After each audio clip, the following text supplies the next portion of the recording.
If you've never seen a Turaco before, you're definitely missing out. They're so uniquely beautiful that they almost look fake. Their feathers don't look like most other bird feathers. The feathers covering their body and head are small and the bristles are frayed out, creating an almost furry look. Many of them have bright red flight feathers, which they brilliantly display when someone unwanted approaches their territory. White-cheeked Turacos, like Tika, who came to Animal Wonders in 2015, have this interesting feature above their eyes that kind of looks like orange eye makeup. Turacos are found in Africa, south of the Sahara Desert, and they mostly like dense forests where they can use one of their special abilities to run around on the branches. They have short, rounded wings, which makes them poor flyers, but they make up for it with their specially adapted toes. They have 4 toes on each foot, and the outer one can rotate back and forth from front to back. This allows them to grip various shaped branches and sprint through the trees. They're kind of like the roadrunner of the trees. I adore Turacos. They're just as expressive as parrots, and every one of them I've gotten to know has such a distinct personality. I've really enjoyed my time with the 2 white-cheeked Turacos that we've gotten to care for at Animal Wonders. Our first Turaco, Curly Bird,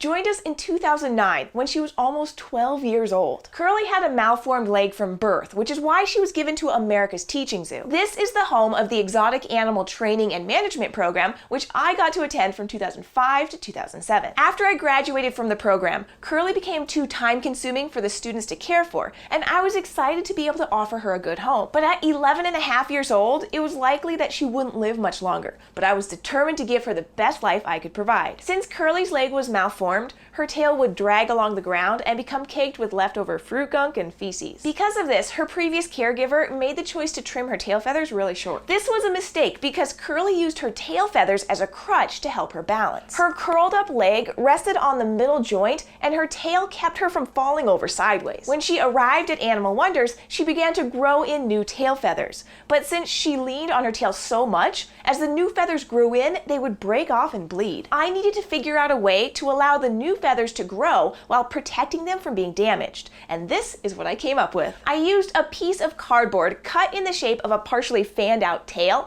and glued it to a vest so she couldn't just rub it off. There is even a hole for her to poop through. It was ridiculous, but it worked. Curly Bird lived to be 17 years old, which is quite old for Turacos. And when she finally did pass, we reached out to our friend Emily Grassley from the Brain Scoop and donated Curly's body to the collection at the Field Museum. There she can continue to educate even though her life has ended. Curly was such a pleasure to care for. Her personality was pleasant and she loved sitting on my lap and having the feathers on her head groomed. Curly taught me how important it was to be willing to get creative when the situation called for it. Caring for animals can sometimes lead you to places no one else has ever been. Sometimes that means you need a tail support contraption, so you create a tail support contraption out of the materials you have on hand. A bit after Curly passed away, we were offered the chance to take in another white-cheeked Turaco. She came from a private zoo that had more Turacos than they had space for. It was exciting because she was still a youngster when she came to live at Animal Wonders. She became known as Tika, and she was such a riot. For a usually skittish species, she actually became quite tolerant of humans because she spent so much time around us. Tika was adopted in October 2015,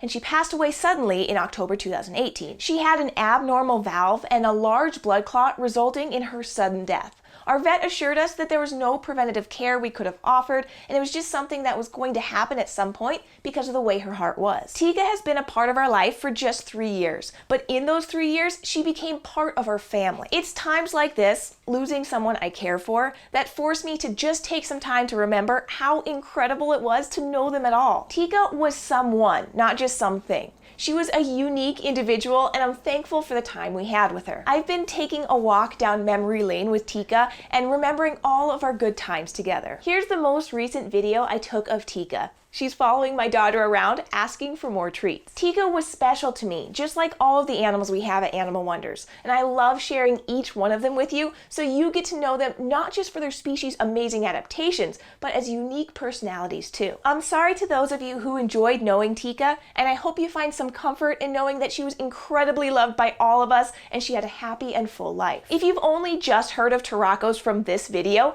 I suggest you check them out a bit more and see just how fascinating they really really are. I've put a few links about them in the description below, including a video of Curlybird as a guest on SciShow Talk Show and Tika's original meet and greet episode on our channel. Thank you for letting me walk down memory lane with Curly and Tika. It does my heart good to remember and feel all the joy and love that came into the world just because they were in it. I hope you have a wonderful day, and I hope you take a moment to really enjoy someone in your life that you care for.